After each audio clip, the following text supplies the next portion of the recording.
गरीब का clay jeep. Bhagalpur में बिट्टू कहकर एक गरीब आदमी रहता था। वो चिकनी मिट्टी से क्ले जीप तैयार करके बेचता था। वो खुद के लिए एक क्ले जीप तैयार करके इस्तेमाल कर रहा था।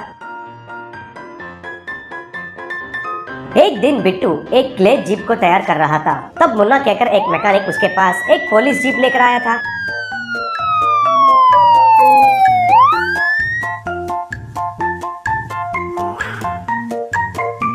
अरे बिट्टू, तुम तो चिकनी मिट्टी से जीप तैयार करने वाले चमत्कारी हो। तुम्हारे महानता के बारे में गांव से जिलों से बढ़कर दूसरे राज्य में भी चर्चा कर रहे हैं भाई। तुम्हारे जैसे काम वाला कोई नहीं है कहकर, तुम मिट्टी से निकला हुआ हीरा है कहकर तुम्हारी प्रशंसा कर रहे हैं सब लोग। अरे मुन्ना बस कर यार तुम्हारी ये प्रशंसा। तुम इतना ज्यादा कहकर मुझे पेड़ पर चढ़ा रहे हो। तो मुझे लग रहा है कि तुम जिस काम के लिए आए हो वो बहुत बड़ा होगा। पहले काम की बात करो। मुझे और एक शक है, ये जीप तो पुलिस जीप जैसा दिख रहा है। ये तुमको किधर से मिला? कहीं से चुराया तो नहीं?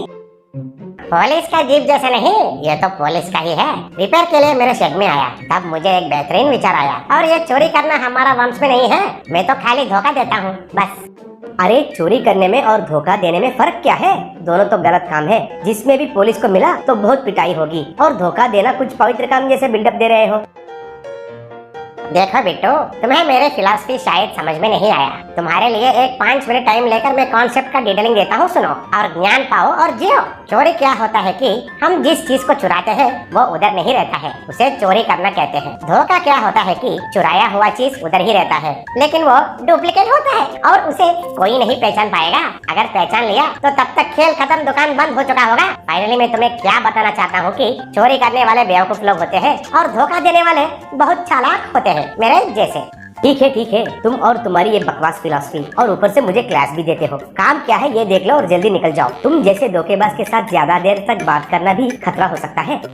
ठीक है, मेरा काम ये है कि तुम तो बहुत बढ़िया काम वाले हो, इसलिए अब ये जो पुलिस जीप है ना, बिल्कुल ऐसे ही मुझे एक क्ले जीप तैयार करके देना है। नहीं तो तुम्हारे क्ले जीप जो है वो मुझे दे दो, वो भी बिल्कुल पुलिस जीप जैसा दिखता है। कम से कम वो दे दो भाई। मैं इस पुलिस जीप की जगह वो क्ले जीप को लगाकर ये ओरिजिनल जीप को बेच देता हूँ।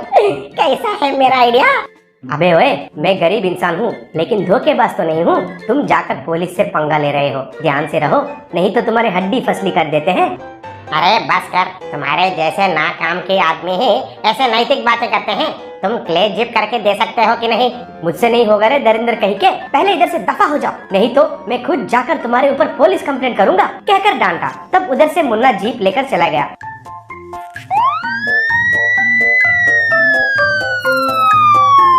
जीप में जाते हुए मुन्ना, अरे ये बिट्टू सच में मेरे ऊपर पुलिस कंप्लेंट करेगा क्या?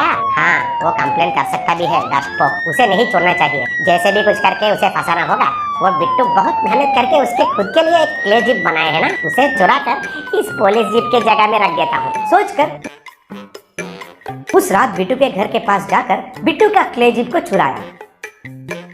अगले दिन सुबह बिट्टू उठकर देखा तो उनका जीप नहीं दिखाई दिया। बिट्टू घबरा गया। अरे मेरा जीप कहाँ चला गया? उस चोर मुन्ना कहीं का तो नहीं चुराया ना? ऐसे सोच रहा था। इतने में उधर पुलिस आकर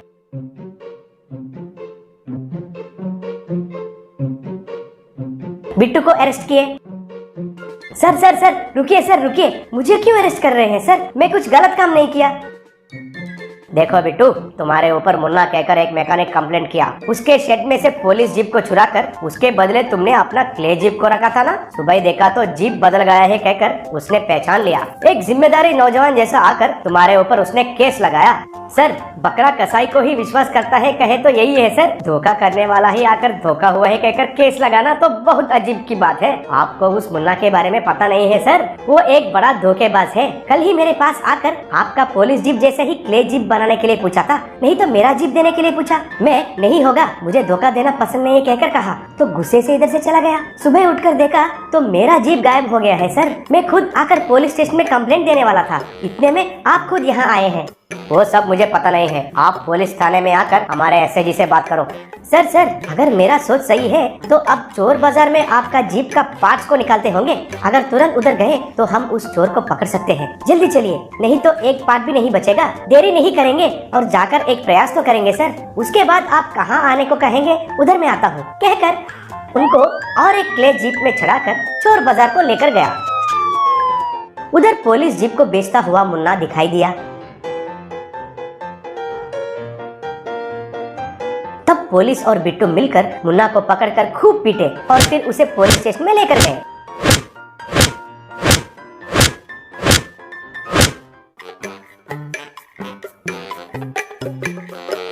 सॉरी बिट्टू, अनावश्यक रूप से हम तुम्हारे ऊपर शक किए। हमारे पुलिस जीप को पकड़ने में मदद करने वाले तुमको सरकारी रिवार्ड भी देंगे। तुम्हारे ये गरीब क्ले जीप हमारा बहुत इस्तेमाल आया है, कहकर बिट्टू का आदर किए और उधर से भेज दिए। साइकिल डोसा वाला।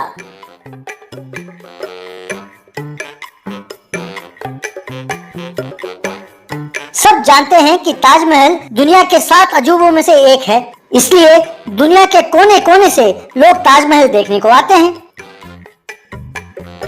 उसी तरह ताजमहल देखने आ रहे टूरिस्ट के भरोसे वहाँ पर कई स्ट्रीट फूड बेचने वाले रहते हैं। उनमें से एक है अपना साइकिल डोसा वाला।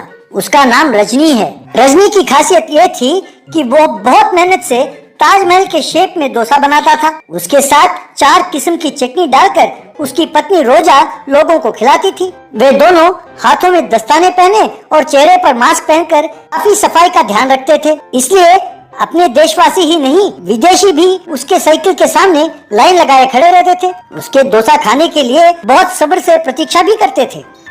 उस ताजमहल डोसा के साथ लोग सेल्फी भी लेते थे।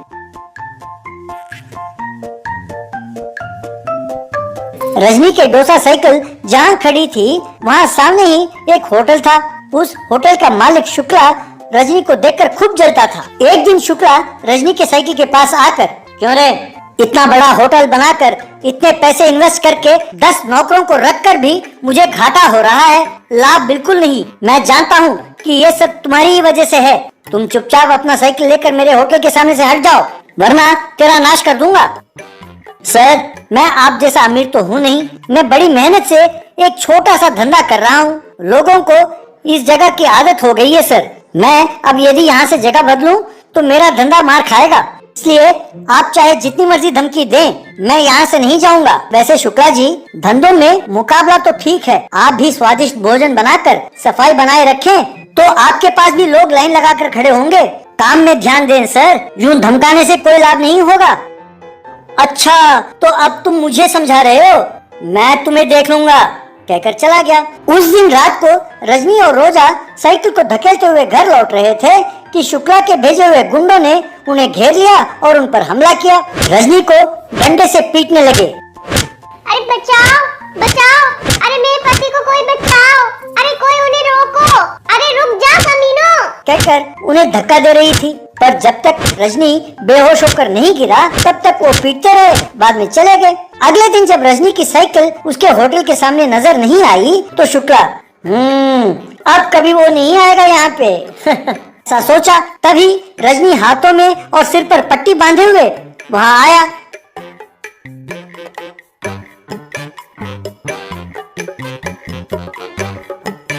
फिर से ताजमहल डोसा बनाने लगा। उसे देखकर शुक्ला, मार खाकर भी इसको अकल नहीं आई, इसे कल ही मार डालना होगा, ऐसा सोचा। ठीक उसी रात को किसी बीमारी के कारण सरकार ने देश भर में लॉकडाउन की घोषणा की। ताजमहल को बंद करना पड़ा। उसके सामने स्थित सारे होटल भी बंद हो गए। कुछ दिनों बाद रजनी अपने डोसा साइकिल को लेकर आगरा की गलियों में आया। चेक पोस्ट के पास पुलिस ने उसे रोका। क्यों, तुम नहीं जानते कि देश भर में खाने का बिजनेस सबने बंद कर दिया है? किसी को भी खाने के पदार्थ को बेचने की अनुमति नहीं है। चुपचाप घर चले जाओ, वरना तुम्हें अरेस्ट कर दूंगा। सर, मैं ताजमहल के भरोसे 10 साल जीता रहा, अब मुझे पैसों की कमी नहीं है सर। पर इस शहर में बहुत सारे बैचलर्स हैं, वो दिन रात रोटी और चावल खा रहे हैं सर, पर उन्हें नाश्ता नहीं मिलता है तो बेचारे बहुत परेशान हैं। मैं सोचता हूँ कि उन्हें फ्री में मैं डोसा खिलाऊं। ताजमहल के बंद होने के कारण हमारे शहर के लोगों के मानसिक अवस्था भी ठीक नहीं है सर। मैं समझता हूँ कि मेरे इस ताजमहल डोसा को खाकर वो थोड़ा बहुत तो शांत हो जाएंगे, इससे ज्यादा और कुछ नहीं। तब साथ खड़ा कांस्टेबल, सर, ये इस बीमारी के फैलने से पहले से ही ग्लव्स और मास्क पहनता था। मुझे यकीन है कि अब और ज्यादा ध्यान देगा। एक बार उसका डोसा खाइए, फिर फैसला कीजिए। रजनी ने एसआई को ताजमहल डोसा बनाकर दिया। एसआई ने उसे खाकर, इस संकट के समय तुम जैसों को रोकना ठीक नहीं है, मुझे तुम पर भरोसा है। अब इस शहर के पुलिस तुम्हें नहीं रोकेगी, जाओ।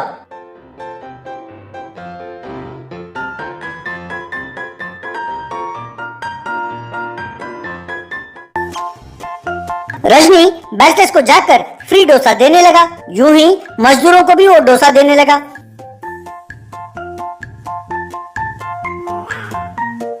एक दिन शुक्ला अपनी पत्नी से, सब कुछ खत्म हो गया, मेरी असमर्थता और बुरी आदतों के कारण धंधे को संभाल नहीं पाया मैं, ऊपर से ये बीमारी आई, 1 और साल लग जाएगा टूरिस्ट के आते आते। अब हमारे पास खाने के भी लाले पड़े हुए हैं, समझ में नहीं आता कि मैं क्या करूं। तब रजनी उनके घर आया। रजनी शुक्ला से, सर मुझे आपकी परिस्थिति के बारे में पता चला, ये लीजिए 1 लाख रुपए रख लीजिए, मुझसे जो बन पड़ा मैं कर रहा हूँ सर, मुझसे लेने के लिए आप संकोच न करें, मुसीबत में आदमी ही आदमी के काम आता है, कहकर पैसे दिए। शुक्ला की आंखें भर आईं और रजनी को गले लगा लिया। 1 साल बाद शुक्ला का धंधा चल पड़ा। रजनी का साइकिल डोसा का बिजनेस भी खूब चल रहा था। दोनों अच्छे दोस्त बन गए।